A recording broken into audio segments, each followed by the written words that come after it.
Okay, simulan na natin. Pag iniisip natin ang Rebolusyong Pilipino, madalas naiisip agad natin yung mga itak, mga baril at madugong labanan sa mga bukirin, di ba? Pero alam nyo ba, sa likod ng lahat ng yan, may mga puwersang gumagalaw sa dilim. Hindi lang sila basta mga rebelde. Mga lihim na samahan ito na ginagabayan hindi lang ng politika, kundi ng mga sinaunang sumpa at mga misteryosong agimat. Sila yung mga taong talagang tumangging magpasakop at ginamit nila yung mismong sining ng paglilihim para makasurvive. Kaya halina kayo sa ating malalimang pagsusuri. So narinig nyo na ba ang tungkol sa mga infieles? Okay, let's dive into this. Kasi sa totoo lang, ang daming pangalan mula sa kasaysayan natin na nabaon na lang sa limot. Pero itong mga infieles, iba to. Sila yung mga miyembro ng sobrang sikretong lipunan noon. Isipin mo na lang paano maging rebelde sa panahong isang maling salita lang, literal na buhay mo na ang kapalit. Para makaligtas sa ganyang level ng panganib, hindi pwede yung tapang-tapangan lang. Umasa sila sa mga malulupit na agimat at isang kapatiran na hinding-hindi mabubuwag. Unang bahagi, ang mga lihim na infieles, redefining the shadows. Tingnan natin kung sino nga ba talaga sila.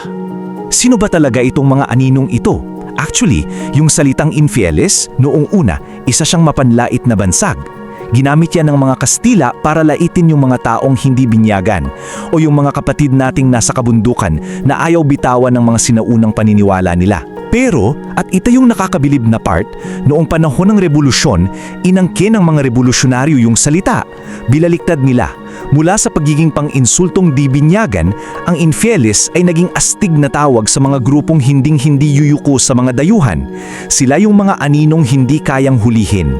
At hindi mo pwedeng basta-basta salihan ang grupong ito na parang nag-fill up ka lang ng form. Hindi ganun yun. Pinagbubuklod sila ng sandugo o yung mismong pag-iisang dugo. Kapag pumasok ka rito, itinatali mo na yung buong buhay mo sa buhay ng mga kasama mo. Kaya dito pumapasok yung agimate. Hindi lang siya basta anting-anting o magic na balute. Ang agimat nila ay yung mismong pisikal na katibayan, yung resibo kumbaga, na mayroong kang walang hanggang katapatan na pinanday sa sariling mong dugo.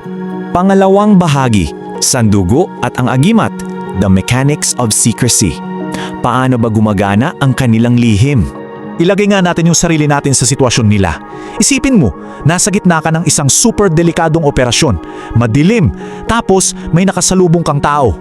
Paano mo malalaman kung kakampiyon o isa siyang espiya na handang ibenta yung buhay mo sa mga kalaban? Yun ang pinakamabigat na problema, di ba? Paano mo ba talaga malalaman kung mapagkakatiwalaan ang kaharap mo? Now, ang talagang interesting dito ay kung paano nila sinolusyonan yun. Ginamit nila itong tinatawag na agimat ng pagkakakilanlan. Hindi ito yung typical na kwentas na pampapogi o pampatapang lang ha. Ito yung kanilang literal na secret ID o passcode. Pwedeng isa itong maliit na bato na may mga inukit na weirdong simbolo o kaya ay isang medalyang tanso na nakatago sa sikretong bulsa ng damit. Minsan nga nakatato pa mismo sa katawan, tulad ng marikas o yung tatlong maliliit na tuldok sa balat. Makikita mo lang to kapag kasama ka sa loob ng kapatiran. Pero teka, hindi lang ito parang pagpapakita ng company ID sa guard. Ayon sa mga nakakakilala Butnatala noon, kapag hawak mo raw itong mga partikular na agimat na ito, nagbibigay ito ng matinding intuition o kutob. Isang napakalakas, halos supernatural na pakiramdam. Parang bumubulong mismo mula sa loob mo kung sino yung totoo at kung sino yung traidor.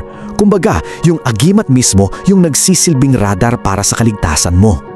Siyempre, hindi naman nila ibibigay yung ganitong kapangyarihan sa kahit na sino lang. May matindi at mahigpit na proseso para makapasok sa tinatawag nilang loob. Number 1, yung matinding pagsubok. Usapang pisikal at mental na torture ito para salain yung mga mahihinang loob. Number 2, kapag pumasa ka dyan, susunod ang sandugo. Aalay ka at ihahalo mo yung sarili mong dugo para isumpa ang katapatan mo. At finally, bilang ultimate graduation ng inisyasyon, ang pagtanggap ng agimat. Yung moment na nahawakan mo na yan, opisyal na, part ka na talaga ng kapatiran. Ikatlong bahagi, ang sumpa ng pangtataksil, the fatal twist. Dito na medyo dumidilim ang kwento. Dito na pumapasok yung nakakapanindig balahibong twist sa kasaysayan natin. Kasi kapag tinanggap mo yung agimat, hindi ka lang nakatanggap ng kaligtasan. Tumanggap ka rin ng isang nakakamatay na kontrata. So, the crucial point here is yung dalawang mukha o duality ng agimat ng mga infieles. Sa isang banda, nandyan yung protection. Sabi nila nagbibigay daw ito ng invisible na kalasag laban sa mga bala at itak. Solid, diba? Pero sa kabilang banda, nandyan ang sumpa. Ang mismong agimat na nagliligtas sa buhay mo, siya rin ang magiging bitay mo. Subukan mong magtaksil sa kapatiran at babaliktad ang kapangyarihan nito. Magdadala ito ng walang katapusang kamalasan o mas malala, tiyak na kamatayan sa sinumang traitor. Para mas ma-feel natin kung gaano kabigat yan, pakinggan nyo itong sipid na naging bahagi na ng alamat. Ang sinumang maglalabas ng lihim ng samahan ay hindi nasisikatan ng araw. Napaka-direct to the point, walang paligoy-ligoy. Ito ang mismong dahilan kung bakit grabe ang loyalty ng mga members ng lihim na lipunang ito.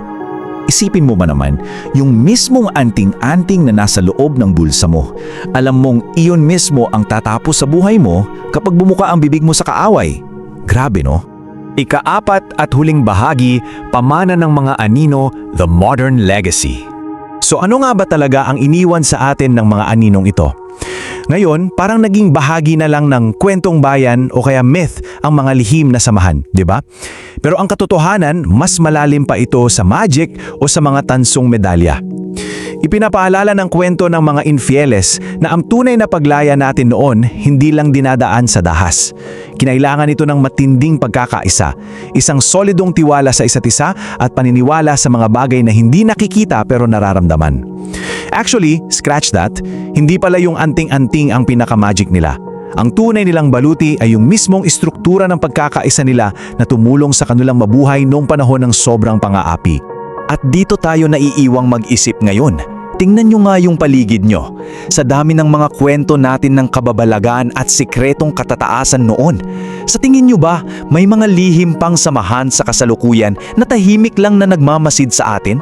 May mga kapatiran kaya na hanggang ngayon, dala-dala pa rin ang mga sinaunang agimat na ito, gumagalaw sa mga anino ng ating makabagong mundo?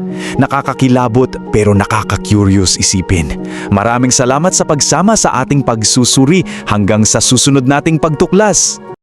Kung nagustuhan mo ang kwentong ito, huwag kalimutang i-like ang video, mag-subscribe at i-on ang notification bell para sa iba pang alamat at kwentong bayan. I-share mo rin ito para mas marami pang Pilipino ang makaalala ng kagandahan ng ating mga kwento.